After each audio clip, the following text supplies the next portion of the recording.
घरे न रहंती गौड़े बड़ धम जाति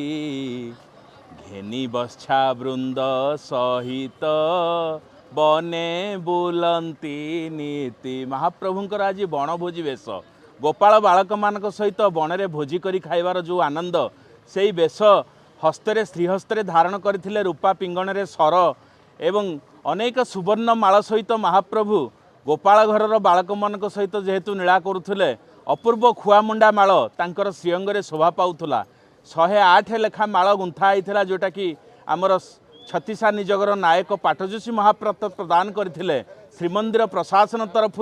शिकारे सर मध्य बड़ ठाकुरंकर एवं जगन्नाथंकर श्रीहस्ते शोभा पाउथला जष्टी गोटे गोटे मध्य धारण करथिले गोपाल बालक मानक भली आमे सेही सर वर्तमान धरीचे आमको प्राप्ति होईची महाप्रभुंकर कि हौभाग्य। आउ एई खुआमुंडा मालरू गोटे मात्र खुआपेड़ा रही श्रीअंगरू बाहरी